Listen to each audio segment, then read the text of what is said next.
होती है। विधिवत शादी संपन्न हुई। चारों भाई अपनी अपनी चंचला लेकर के अयोध्या में आते हैं। और जब आते हैं उस समय का भाव दिया गया है।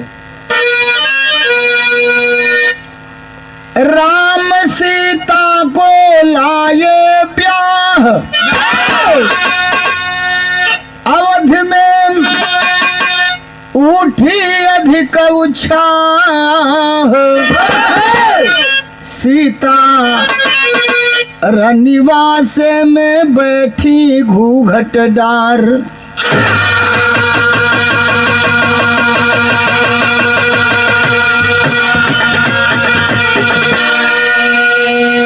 विदाई हुई। चारों भाई अपनी अपनी चंचला लेकर अयोध्या में पहुंचते हैं।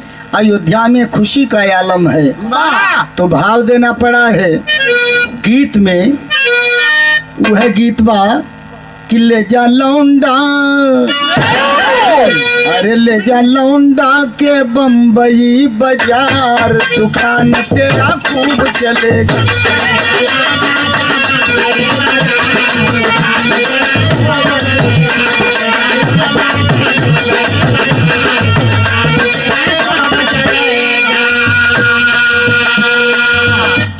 गाने में भाव दिया गया है। अब हो वेला, अरे हो वेला मंगली अपार, अपार बंगले में जी।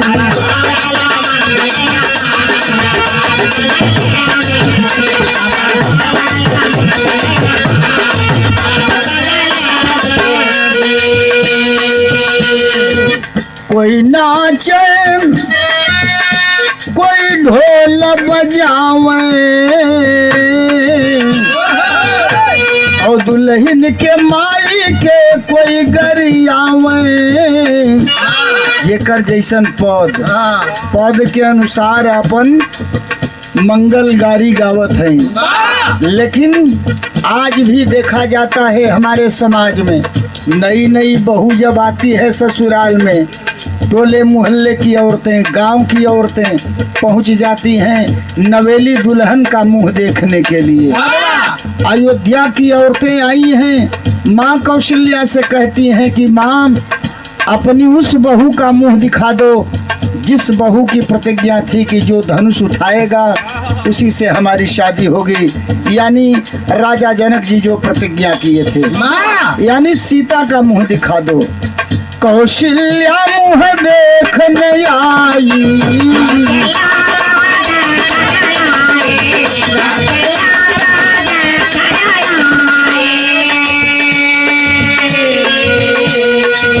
जानकी से बैन सुनाई,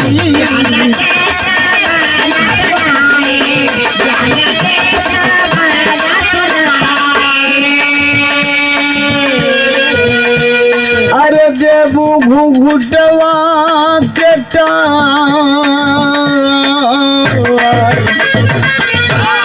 देबू घुघुटवा के टार, हो टार बंगले में जी।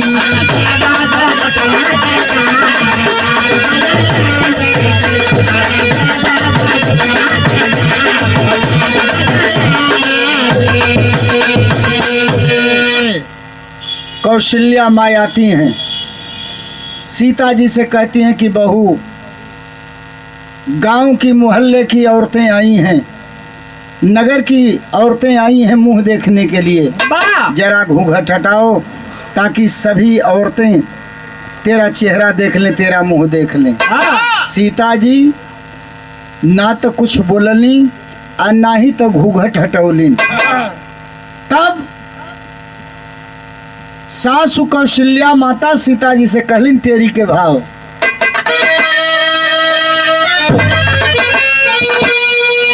कि अब लेबू का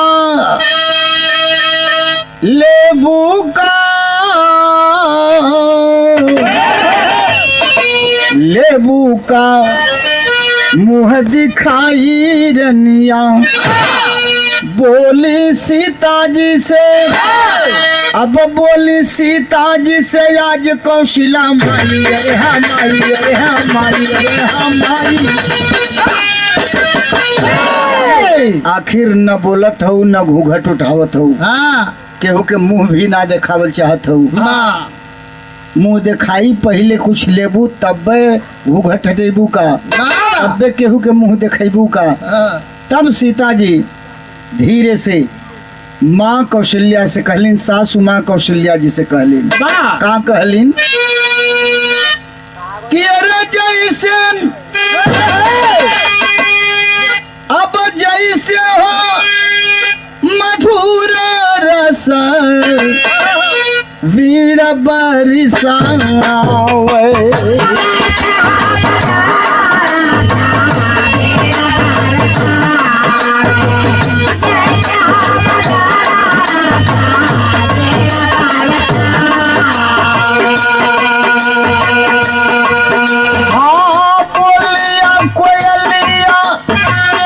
बोलिया कोयलिया का जैसे हो सुहावा।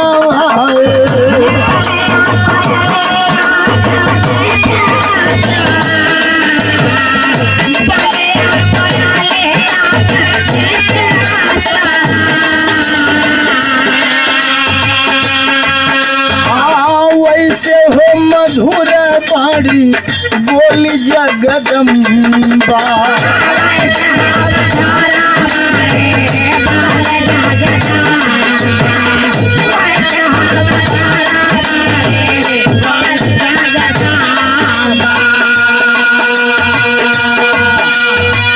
मैया मोरी सुन ले बुझनवा हो लगा। मैया मोरी सुन ले बुझनवा हो लगा। ब्राह्मण जेवाइब एक तब्य पट खोलब मैया।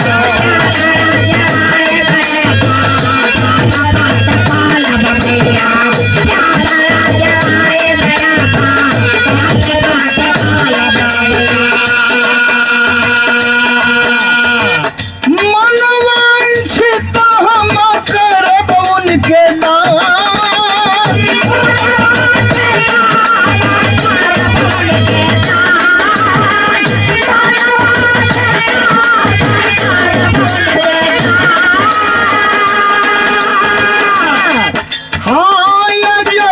अनोखा वह कोई है बभनवा मैया।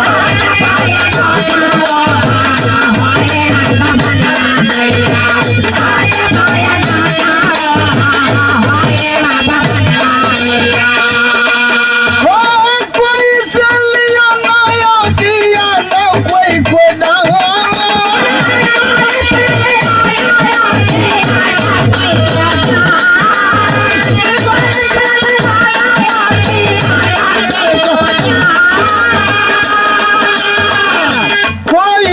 घर नहीं किया हो भोजनिया मैया।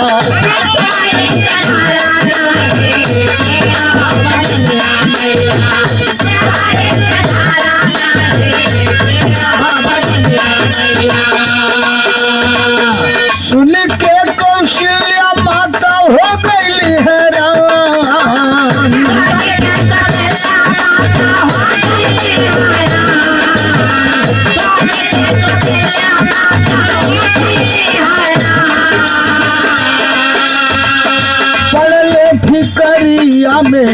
पड़ले फिकरिया में दशरथ राजनवा।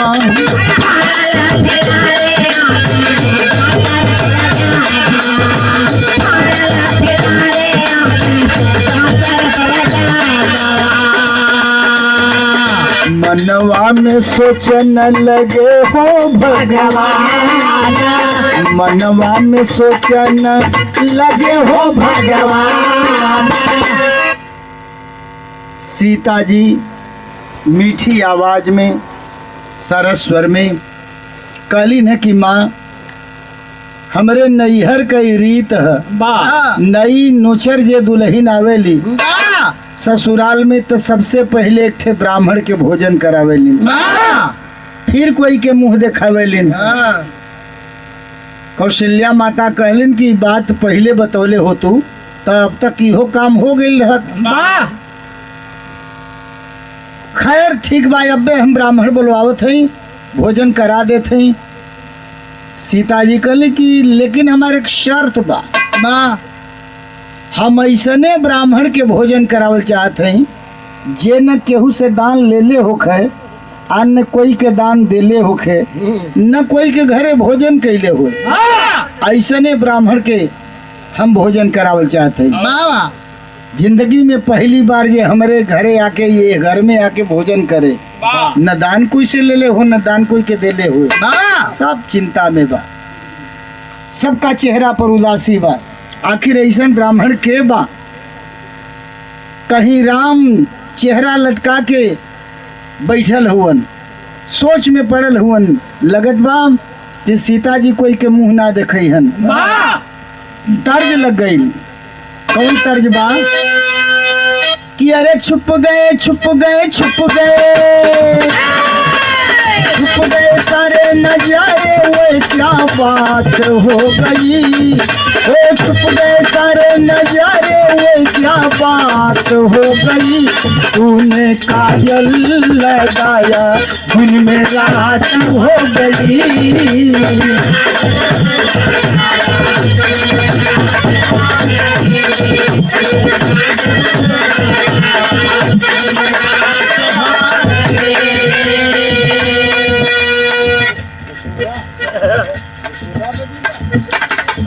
सादर 101 रुपए पुरस्कार आदरणीय आप महानुभाव श्री ओम प्रकाश राय कवि जी, आपके तरफ से बा कोट कोट नमस्ते प्रणाम कहना बा।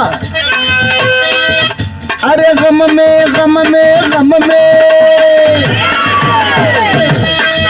ओ गम में सारे दुआरे की जमात हो गई, ओ गम में सारे दुआरे की जमात हो गई, आए हैं तो मुलाकात हो गई।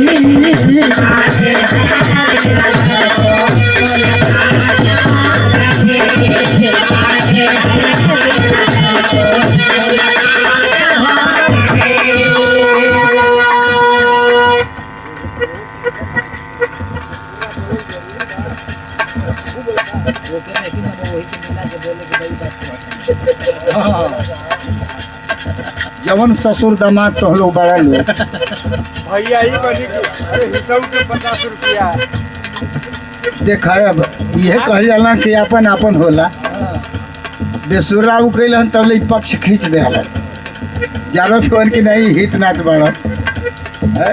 खासे हलो भैया। हाँ हाँ खास लोग खास हलो खास, वो मकनो दूर आए नहीं थे।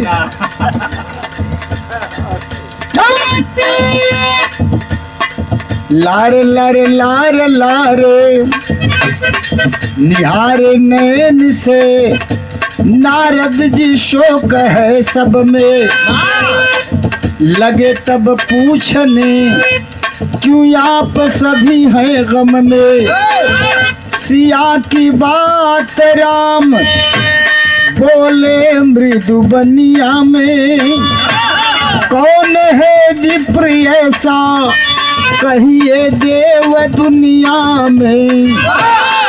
सबके चेहरे पर उदासी क्यों है? भगवान राम देवर्षि नारद जी से सारी बात बताते हैं। सीता की जिद है, ऐसे ब्राह्मण को पहले भोजन कराएंगी जो ब्राह्मण न किसी से दान लिया हो, न किसी को दान दिया हो, न किसी के घर भोजन किया हो। लगता है न ऐसा ब्राह्मण मिलेगा और न सीता किसी को मुंह दिखा पाएंगी, न सीता का मुंह कोई देख पाएगा।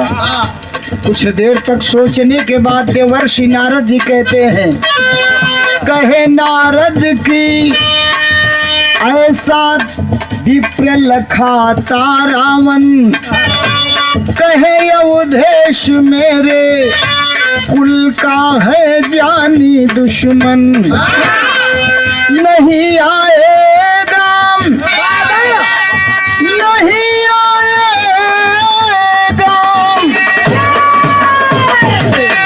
नहीं आएगा मेरे बुलाने से कहे नारद कि आएगा शंकर के जाने से। एक ही ब्राह्मण है नारद, बताते हैं रावण न दान लिया है न दान दिया है न किसी के घर भोजन किया है। राम कहने लगे कि ऐसे ब्राह्मण की बात आप कर दिए जो हमारे खानदान का दुश्मन है। 5 पीढ़ी पहले से ही उस रावण से मेरे खानदान की दुश्मनी चली आ रही है, वो मेरे घर नहीं आएगा। देवर्षि नारद जी कहते हैं कि आएगा। बाबा भोलेनाथ का भक्त है रावण, शिष्य है रावण, बाबा भोलेनाथ के कहने पर आएगा। बाबा भोलेनाथ जी लेकर के आएंगे। देवर्षि नारद और राम दोनों लोग पहुंचते हैं कहाँ? भोलेनाथ के पास। सारी बात बताते हैं। बाबा भोलेनाथ दोनों लोगों से कहते हैं कि आप लोग जाइए वापस घर। अब मेरी जिम्मेदारी बनती है, मैं रावण को लेकर के लंका में आऊंगा, क्षमा करेंगे अयोध्या में आऊंगा। पहुंचते हैं भोलेनाथ लंका में, और लंका में जब पहुंचते हैं तो रावण भोलेनाथ का सम्मान करता है, स्वागत करता है, आसन पर बाइज्जत बैठाता है और उसके बाद पूछता है कि गुरुदेव एकाएक मेरी लंका नगरी में किस उद्देश्य से आप आ गए? बाबा भोलेनाथ कहते हैं कि बेटा रावण, आज तक मैं तुमसे गुरुदक्षिणा नहीं लिया हूं, गुरुदक्षिणा लेने के लिए आया हूं। रावण कहा बताइए आपको क्या चाहिए गुरुदक्षिणा में? भोलेनाथ कहते हैं कि गुरुदक्षिणा में धन दौलत रुपया पैसा सोना चांदी कुछ नहीं चाहिए, बस एक वचन दे दो। रावण कहा बोलिए क्या आप वचन लेना चाहते हैं? तब भोलेनाथ कहते हैं बड़ा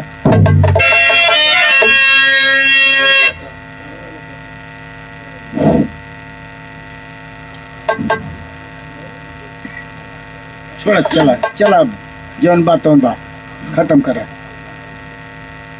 हाँ, एक लाइन गीत लगत बा, आ गीत उहे बाम कोनो दुल्हन का दुल्हा बचपन से ही तनी नशा का शौकीन हो गए रहला, वो में गाजा का। दुल्हन खबर पवलस कि अशोको का जा पियता नहीं, अशोकवा नहीं खे पियत। अशोकवा का बगल में ही भसोकवा जौन बैठल ये पियत गाजा पियता, गाजा पियत। हाई ललका वाला जौन बा ई रम पियता। नहीं खबर मिले ले पट्टा, करेजा बनावले रहा, खूब रोज पिया। हम तो कहिला ना सुनीला, रोज का रिपोर्ट हमके तोहार मिल जाले कि कितना बढ़िया है आजकल तू जो बाटे स्वास्थ्य पर ध्यान देले बड़ा। चला लेकिन बिगड़बा अपन हमार का दीजिएगा। आखिर एक दिन दुल्हन अपने सैया के समझावत बा, का समझा के कहत बा?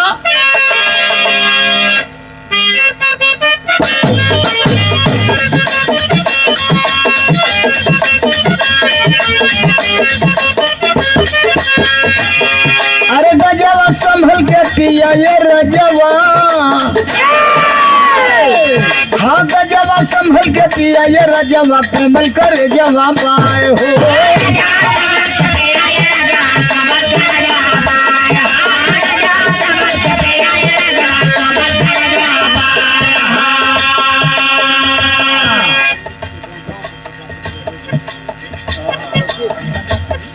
अच्छा, हाँ गजवा संभल के पिया ये रजवा, कोमल करे जवा पाए हो।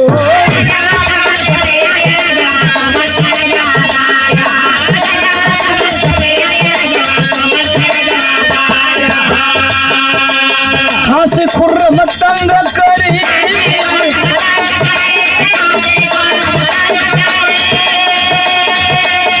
हाँ खांसी खुर्रम तंग करी, जब आई बुढ़ौती ना हो।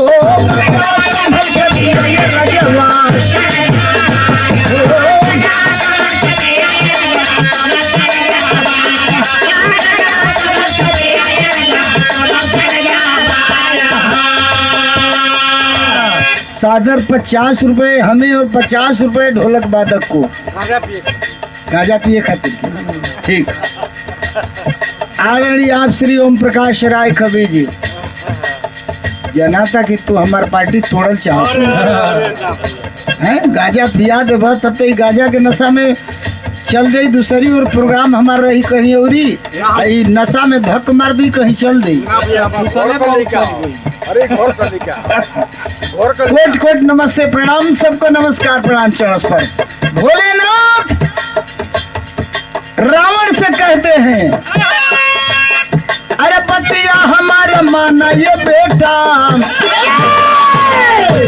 हो पतिया हमारे माना ये बेटा, दक्षिणा माना हो।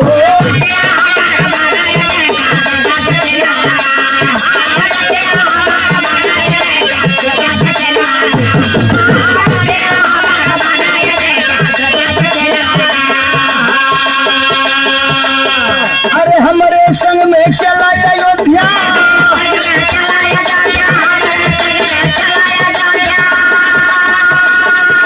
हमारे संग में चला अयोध्या, राम भवन वाला हो। पतिया हमारे माना ये बेटा,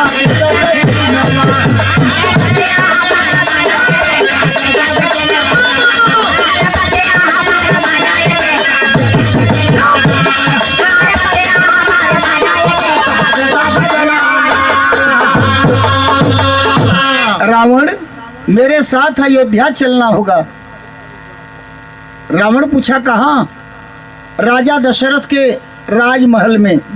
रावण कहा कि गुरु होकर के कहीं ऐसा तो नहीं कि अपने शिष्य के साथ आप विश्वासघात करना चाहते हैं?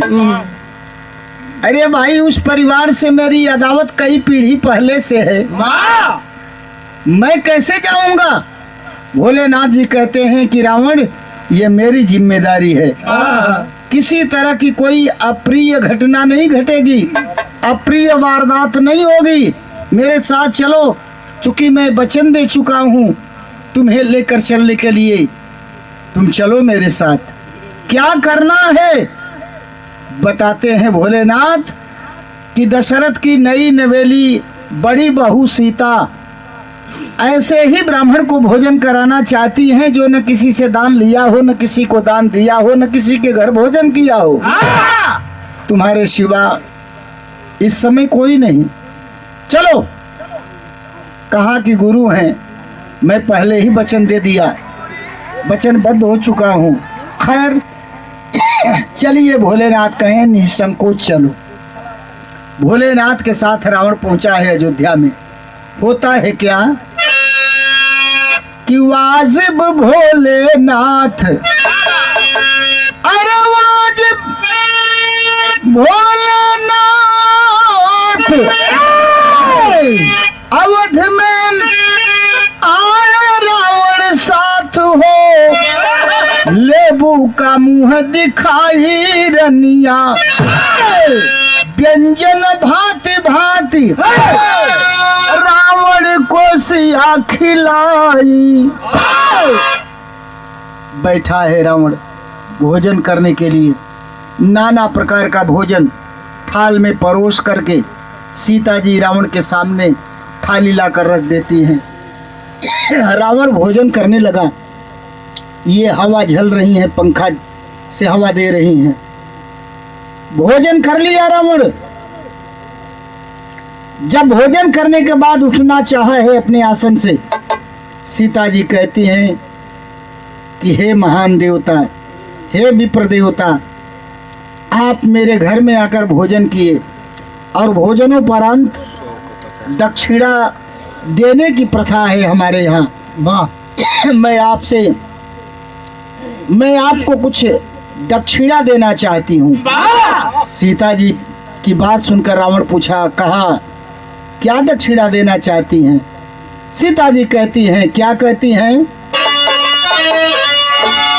वह गीत लगत बा कि माई का कहेली बेटी नियरे बियाहबो हो, माई कहेली बेटी नियरे बियाहबो हो, भैया कहेली बड़ी दूर हो।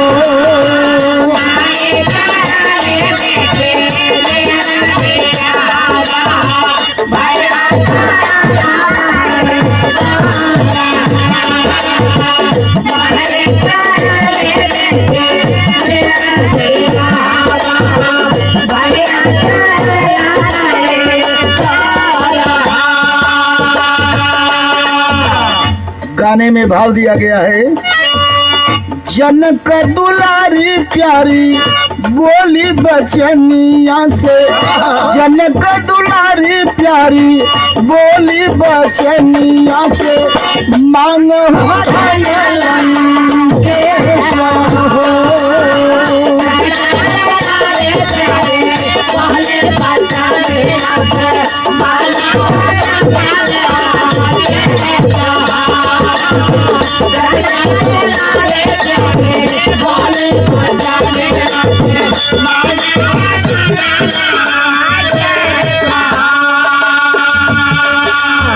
कुछ धन मांग लीजिए।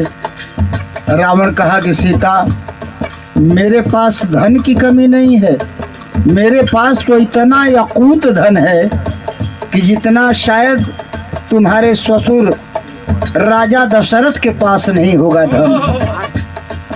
तुम्हारे यहाँ सोना चांदी हीरा जवाहरात पन्ना मोती जो कुछ भी है कहीं खजाने में छुपा करके रखा गया होगा। मेरे यहाँ तो सोने के महल तैयार हैं।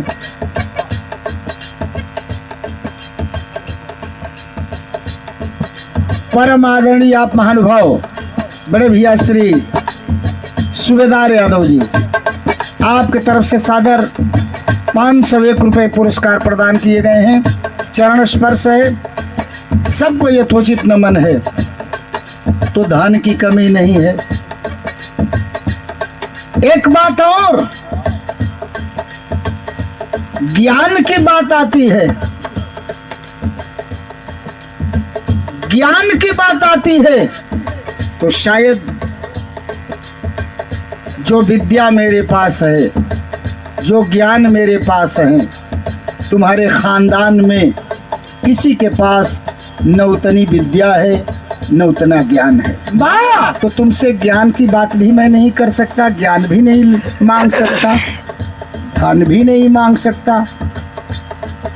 सीता जी कहती है कुछ भी तो मांग लीजिए। तब रावण कहा सादर 102 रुपए पुरस्कार परम आदरणीय श्री श्री 108 श्री सिरफल जी महाराज श्री झारखंडे महादेव मंदिर शेरमठ। कोटि कोटि प्रणाम, सबको नमस्कार प्रणाम चरण स्पर्श। रावण कहा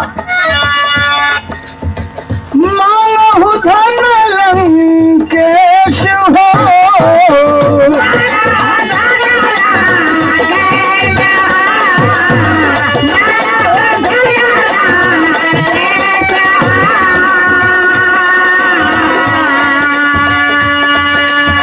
सुन के बचन तब बोला दशानन राम, सुन के बचन तब बोला दशानन, आई हो मेरा बेटा हो।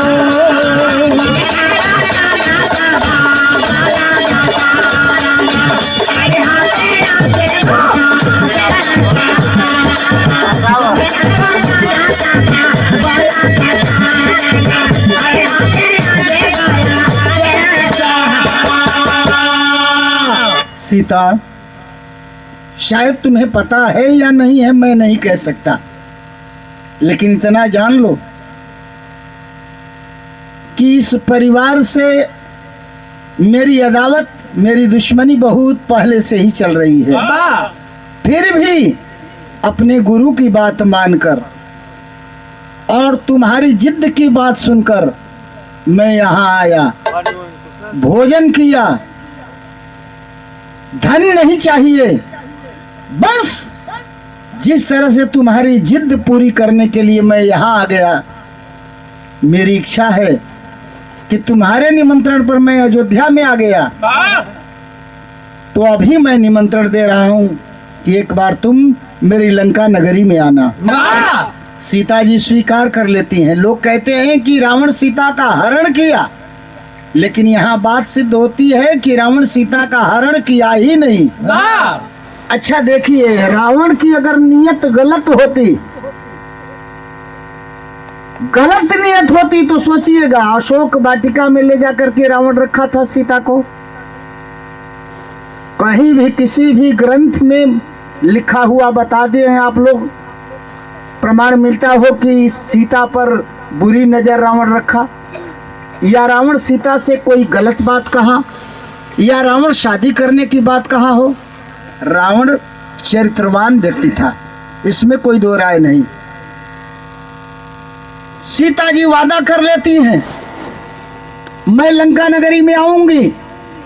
रावण जाने लगा, रास्ता धराई, भगवान राम शुरू कैला रास्ता धरावे अइलन। त रास्ता में रावण कहलन कि सुना, तोहार नौकी दुल्हन वादा कैले ही लंका में आवे कर। हम चाहते हैं कि तू हूँ संगे आवा। रावण के बात सुन के राम कहलन कि सीता से पहले करार करोले बड़ा, तो सीता पहले रास्ता में हमसे करार करावत हुआ, तो बाद में हम जाई। दोनों जने वादा कर हेलन, लेकिन भइल का बड़ा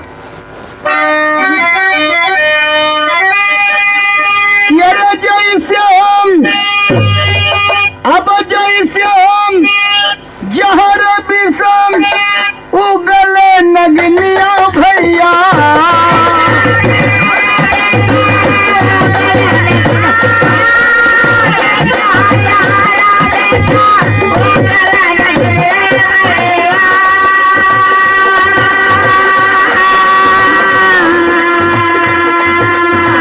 गोलियां करे जवान जैसे चुभी जाए,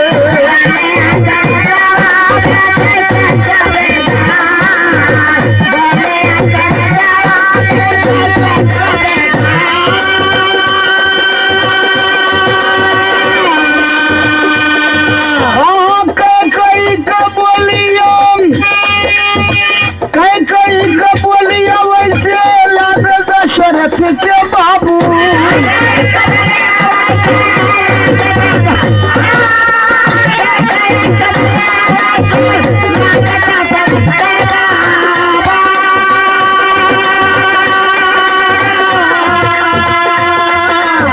मुरे छिट हो गिर गए निपराए,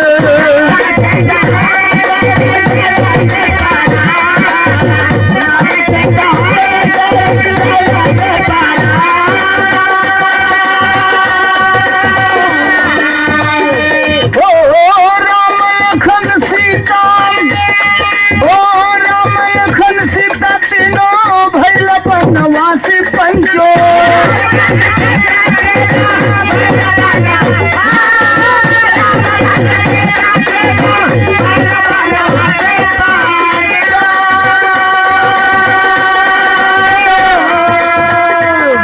हाँ, तीनों जने घरवा से दिहले हो पधारे,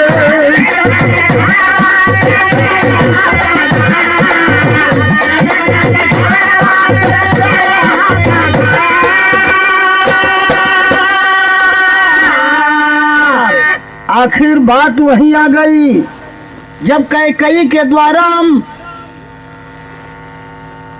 2 वरदान मांगे गए राजा दशरथ से। पहला वरदान भरत को राजगद्दी, पहला वरदान मांगी थी। शायद पहला वरदान अगर राम को वनवास मांग दी होती तो राजा दशरथ पहले ही इनकार कर जाते, लेकिन पहला वरदान मांगी भरत को राजगद्दी। वो भी कही कि वादा आप किए थे मुझसे शादी करने से पहले आप वादा किए थे और इसी शर्त पर हमारे आपके साथ मेरी शादी हुई थी कि कैकई के तन से जो लड़का पैदा होगा वही अयोध्या का उत्तराधिकारी बनेगा, अयोध्या की गद्दी पर बैठेगा। तो मेरे साथ ऐसा क्यों कर रहे हैं? राम को राज तिलक देने की तैयारी क्यों कर रहे हैं? शेर मठ की पावन धरती से आदरणीय आप महानुभाव श्री राम विलास यादव जी सादर 101 रुपए पुरस्कार प्रदान किए हैं। कोट कोट प्रणाम। ऐसा क्यों कर रहे हैं? आप स्वयं दिया हुआ वचन अपना तोड़ रहे हैं। कहीं देखो, मेरे यहाँ का नियम है, अयोध्या का नियम है, परिवार का सबसे बड़ा बेटा ही राजगद्दी का उत्तराधिकारी होता है। कहीं की ये बात तो पहले ही कह देना चाहिए था। आपने तो वादा किया कि मेरे तन से पैदा जो लड़का होगा वही उत्तराधिकारी बनेगा। राजा दशरथ जी कहते हैं ठीक है, मैं इसके लिए क्षमा चाहता हूं। दूसरा वरदान क्या मांगती हो? मानो। कैकई कही कि तापस वेश विशेष उदासी 14 वर्ष राम बनवासी। तपस्वी के वेश में, यहाँ देखें राज छुपा है। लोग कहते हैं कि कैकई बहुत दुश्चरित्र महिला थी। दुश्चरित्र महिला नहीं थी, खली नहीं थी, खलनायिका नहीं थी। कही कि राम तपस्वी के वेश में 14 वर्ष के लिए वन को जाएं। अगर राम के प्रति उसके दिल में ममता नहीं होती, लगाव नहीं होता, तो ऐसा नहीं कहती। सीधा कहती कि पूरा कपड़ा जो है तन से उतार दें और केवल अंडरवियर पर जाएं। लेकिन तपस्वी का वेश माने शरीर पर साधु का लिबास होना चाहिए। क्यों ऐसा कही? समय समय का नियम होता है, कानून होता है। उस जमाने में यह नियम था, यह कानून था कि किसी भी देश का साधु या तपस्वी किसी भी देश में जा सकता है। एक दुश्मन देश का तपस्वी एक दुश्मन राजा के देश में भी जा सकता है।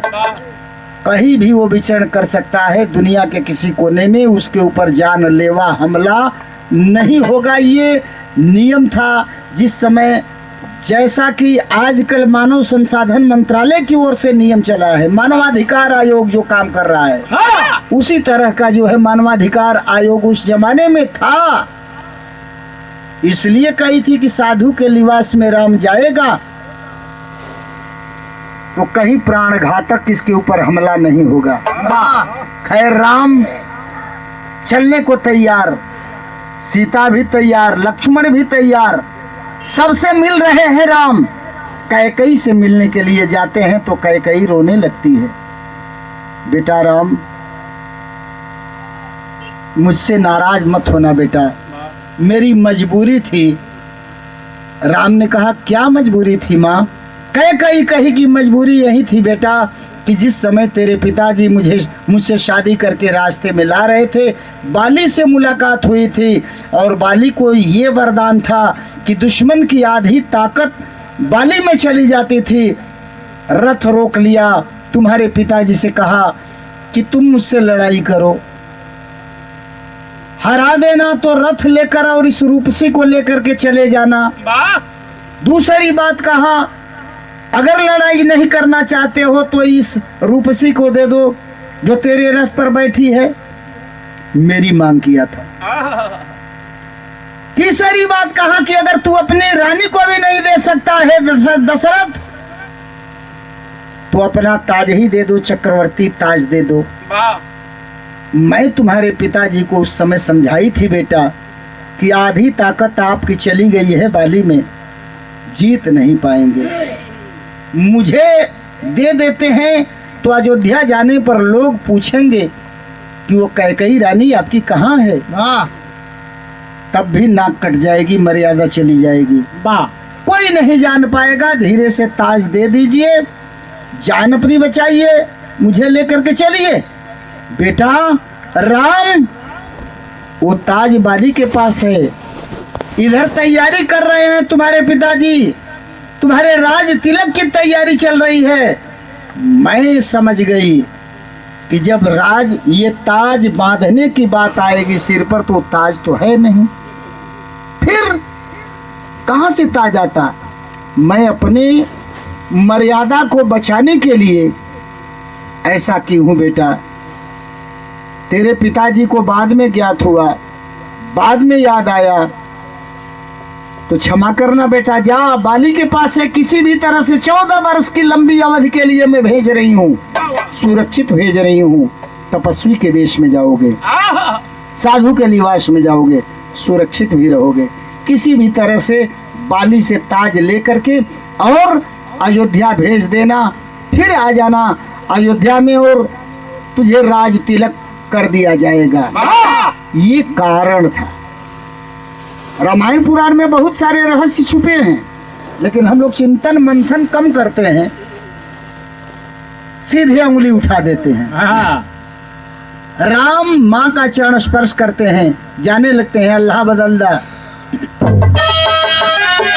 तेरे तीनों जने घरवा से दिया पधारे,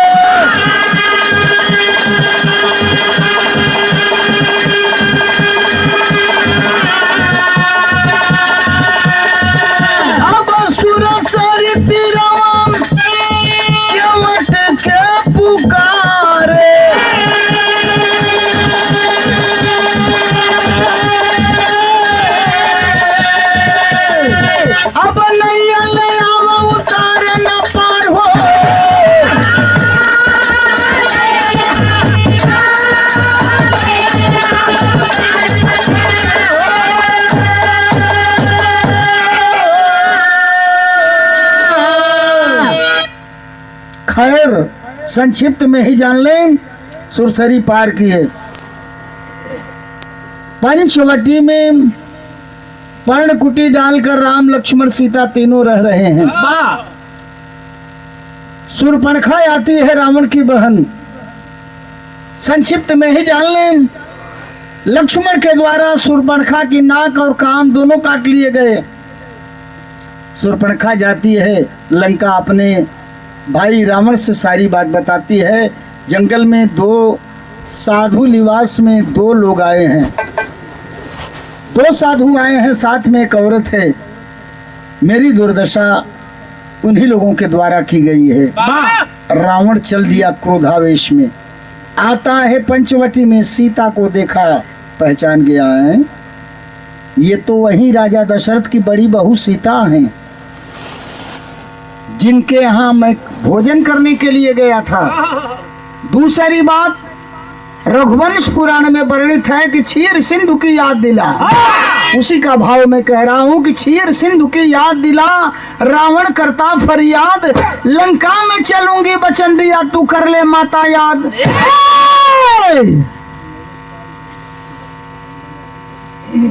परम आदरणीय आप महानुभाव श्री नरेश पाल जी, आपकी तरफ से सादर 101 रुपए पुरस्कार आए हैं। कोट कोट प्रणाम। माता शब्द से संबोधित किया है रावण।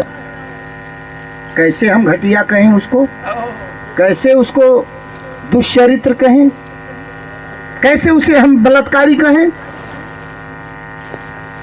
रावण सीता को देखता है तो सीता के चेहरे में 2 रूप रावण को दिखाई देते हैं। एक रूप सतयुग वाला, जब लक्ष्मी के रूप में सीता थी, शेष सैया पर भगवान विष्णु हैं। रावण संतरी था, द्वारपाल था। भगवान विष्णु लक्ष्मी से वादा कराया था कि एक बार मेरी लंका नगरी में चलना होगा। भगवान विष्णु लक्ष्मी दोनों लोग वादा किए थे कि युग परिवर्तन होने पर, मतलब सतयुग में नहीं, त्रेता में, तो लक्ष्मी का चेहरा भी सीता के ही रूप में दिखाई पड़ रहा है। और सीता का चेहरा तो था ही। तुरंत याद पड़ा, क्षीर सिंधु की याद दिला। याद पड़ गई बात, सीता को याद दिलाता है, क्षीर सिंधु की याद दिला।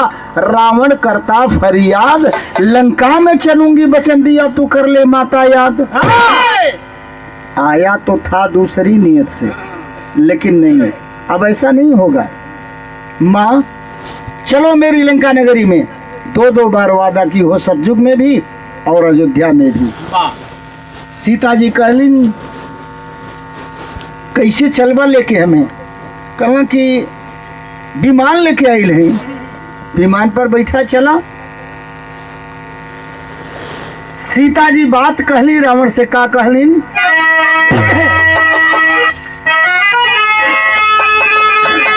जनक लली अब जनक लली, ए भैया जनक लली, ए बाबू जनक लली, कैली रावण से जी करिया जनक लली।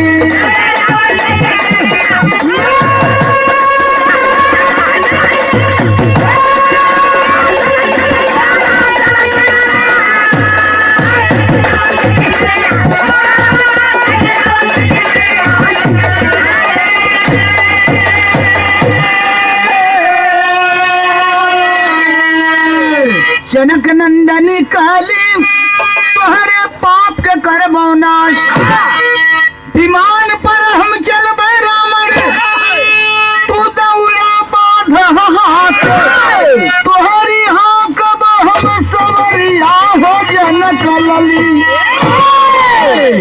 रावण विमान लेके आई बड़ा, तब विमान पर हम बैठब, आकाश मार्ग से हम चलब, लेकिन हमारे साथे विमान पर ना रहबा तू पैदल धरती पर दौड़त चलबा।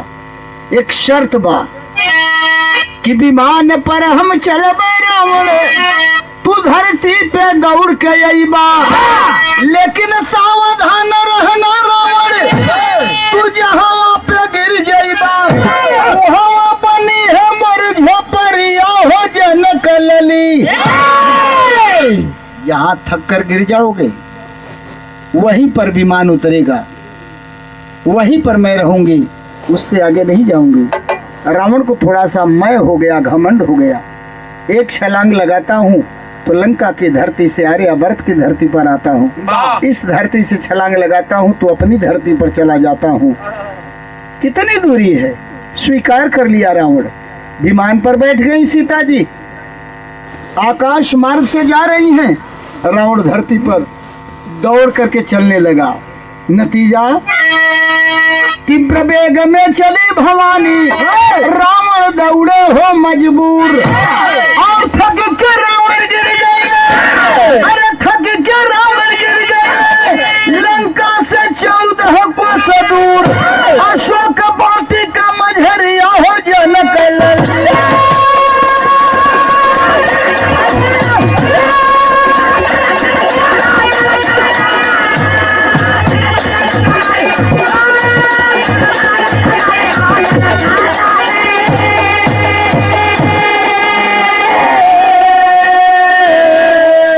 अशोक वाटिका में थक करके रावण गिरा, वही सीता का विमान उतरा।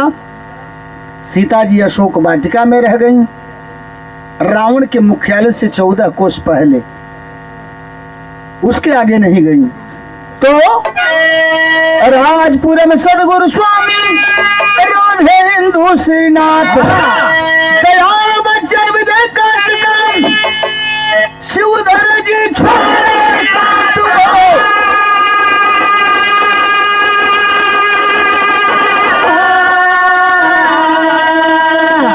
परम श्रद्धेय आप महानुभाव बड़े भैया श्री राम बच्चन यादव जी सादर 201 रुपए पुरस्कार प्रदान किए हैं चरण स्पर्श से। और ये हमारे बड़े भैया श्री हवलदार यादव इंजीनियर साहब 501 रुपए पुरस्कार प्रदान किए हैं, कोट कोट प्रणाम।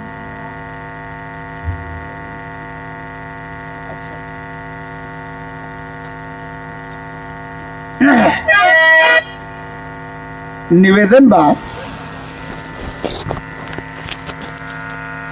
एमएलसी साहब एक बार थोड़ा मंच पर आ जाए, आपका स्वागत हमने कर दिया जाए। हाँ। राजपुरम सदगुरु स्वामी राधेंद्र श्रीनाथ दयाल बच्चन विजय काशी उदर जी